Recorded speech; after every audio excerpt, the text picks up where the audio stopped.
Siapa yang paling disalahkan dengan adanya pinjol di Indonesia ini? Ya, apakah OJK, apakah pinjolnya, apakah nasabahnya?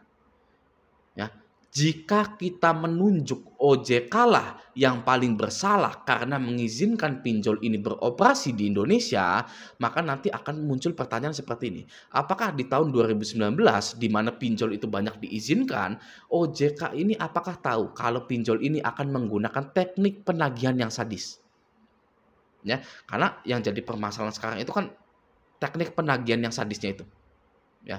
Nah, kalau menurut saya, OJK ini tidak tahu kalau ke depannya pinjol ini menagih dengan sadis. Ya, pastinya karena tidak ada yang tahu masa depan, gitu. Maka dari itu OJK mengizinkan pinjol-pinjol ya beredar di Indonesia.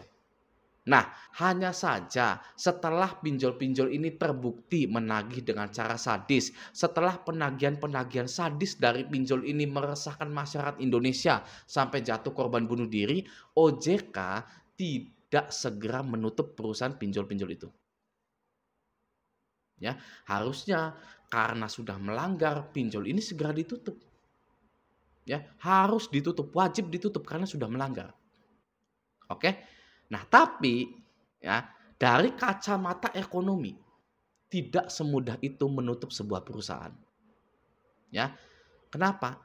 Ya sayangnya pinjol itu menyerap tenaga kerja. Ya. Ada aktivitas ekonomi di pinjol itu, ada investasi di situ. Ya, para anak-anak lulusan SMA yang tidak kuliah itu bisa tidak nganggur. Ya, bahkan yang anak SMP putus sekolah itu bisa kerja. Ya, itu dari kacamata ekonomi. Oke. Jadi kalau semua perusahaan pinjol legal ditutup, ya 101 itu ditutup, lalu dalam 1 bulan ada 500.000 orang yang nganggur, apakah kriminalitas di Indonesia ini tidak meningkat? Apakah tidak akan terjadi chaos gitu ya? Jadi serba salah. Oke? Ibaratnya seperti ini, ya. Ada percakapan seperti ini. Ada berapa sih korban yang bunuh diri di pinjol itu? Tahun ini ada 20 Pak orang yang bunuh diri karena pinjol. Oh ya sudah, ya. Kalau seperti itu pinjol ini jelek. Maka dari itu kita tutup semua. Ya perusahaan pinjolnya tutup hari ini. Oke. Nah, tapi Pak, kalau ditutup akan ada ratusan ribu orang yang akan jadi pengangguran. Gitu ya. Oh nggak apa-apa, biarin. Yang penting pinjol ditutup. Ya, biarin banyak pengangguran, banyak kriminalitas. Yang penting pinjol ditutup. Ya. Apa ya begitu? Ya, masa begitu? Nggak bisa kan? Nggak bisa seperti itu ya. Coba Anda bayangkan, Anda sebagai pemerintah. Anda bayangkan dulu Anda adalah pemerintah.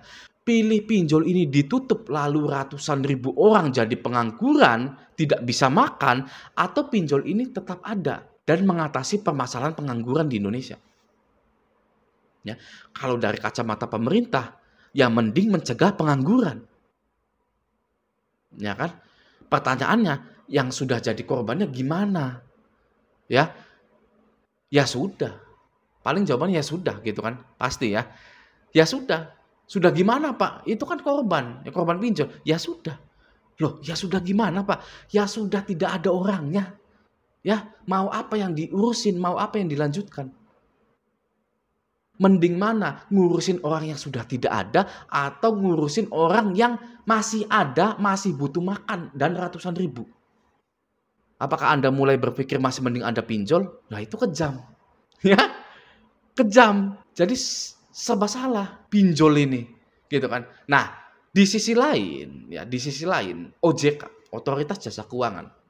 Oke. Sekarang ini meng-cut pinjol yang sudah tidak kuat setor modal. Pinjol yang tidak kuat setor modal sebesar 25 miliar akan di-cut. Nah, banyak pinjol-pinjol berguguran di tahun 2023, dana fix, ya, mungkin Finmas, lalu jembatan emas, dan lain-lain. Ya, ibaratnya begini, kata OJK, kalau Anda nggak kuat setor modal ke saya, maka nggak usah bisnis-bisnis pinjol lagi. Ya, kembalikan izinmu ke sini. Ya, karena banyak laporan. Ya, pinjol-pinjol itu, penagihan-penagihan itu. Ya, Anda sanggup nggak bayar 25 miliar? Kalau nggak sanggup, berhenti. Lalu kata pinjolnya, Pak, nggak bisa kurang Pak setor modalnya Pak. 10 M aja Pak, 10 M. Ya, kata ojek kan nggak bisa, harus 25 M. Ya udah Pak, 15 M. Kita akan store 15 M. Ya, nggak bisa harus 25 miliar. Ya, tapi Pak, ini banyak SDM, banyak orang yang kerja di saya. Kalau OJK menutup perusahaan saya, mereka jadi pengangguran. Ya, akan banyak pengangguran di Indonesia. Oke? Kata OJK kan yang misalkan, ah biarin, mau nganggur, mau apa, saya tidak peduli. Ya, mau banyak pengangguran, emang itu urusan saya. Ya, emang itu perutnya siapa? Saya maunya modal sini. Ya, modalnya sini. Ya, saya tidak peduli mau dipecatin, mau jadi pengangguran. Gitu.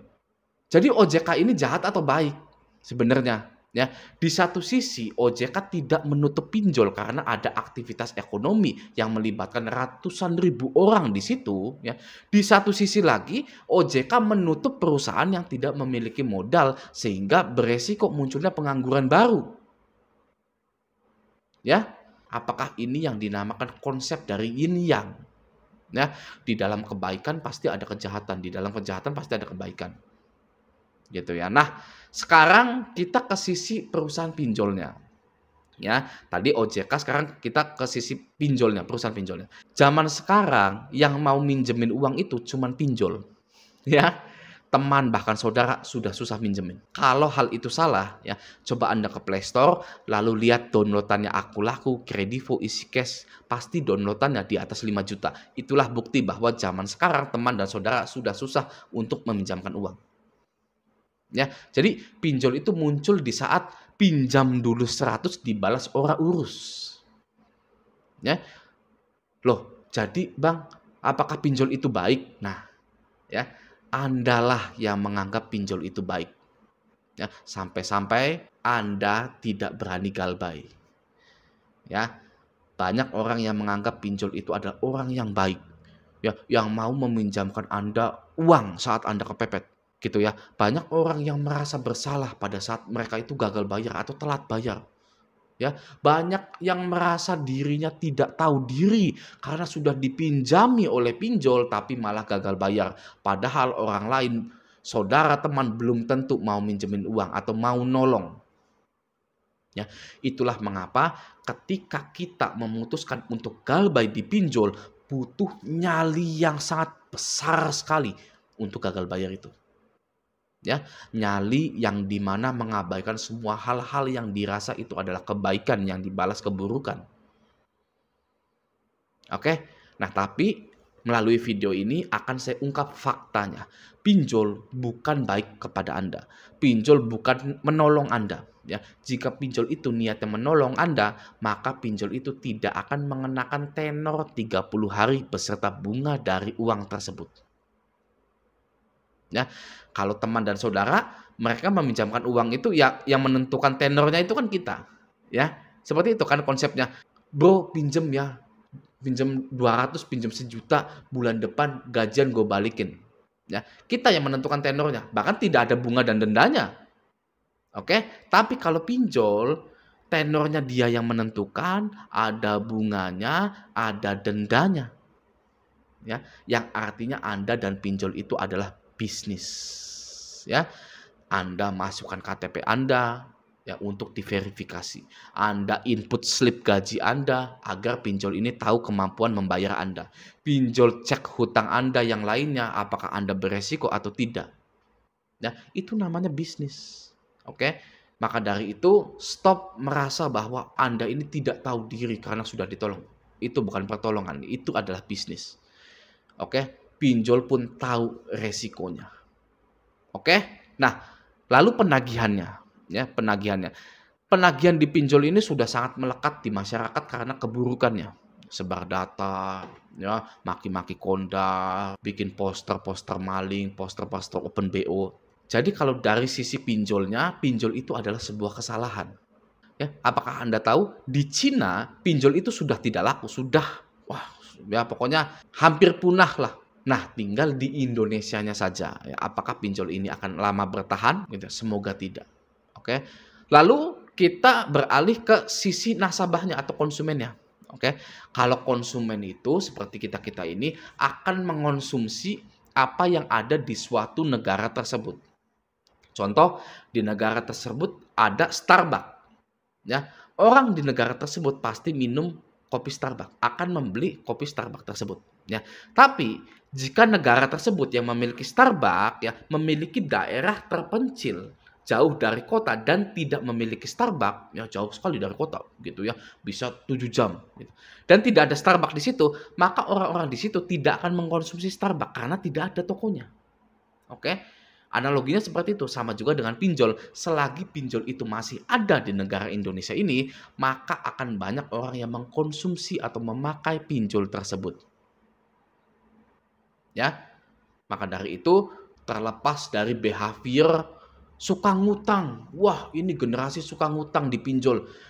Ya, sama saja analoginya itu seperti gula pasir. Kita hidup ini ya hampir susah untuk menghindari gula pasir karena di makanan ada gula pasir, di kopi ada gula pasir, di teh ada gula pasir ya. Pokoknya selama ada produk di negara tersebut, masyarakat di situ akan mengonsumsinya. Ya, mau behaviornya kebanyakan, mau behaviornya suka ngutang, ya. Permasalahannya adalah produk tersebut ada di negara tersebut. Oke, maka dari itu mulai hari ini stop bayar pinjaman online Anda itu. Ya, karena pinjol itu hanya akan menyusahkan Anda saja. Oke, karena juga OJK tidak pernah mengeluarkan aturan Anda wajib bayar pinjol. Tidak ada. Ya, tidak ada aturannya di OJK Anda, wah, wajib merespon DC, wajib bayar perpanjangan dan lainnya, tidak ada. Ya.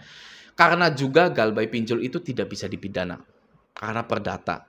Karena juga galbay pinjol itu akan mengarahkan Anda pada kebaikan-kebaikan lainnya. Ya, setelah Anda galbay pinjol, bangun kembali ekonomi Anda.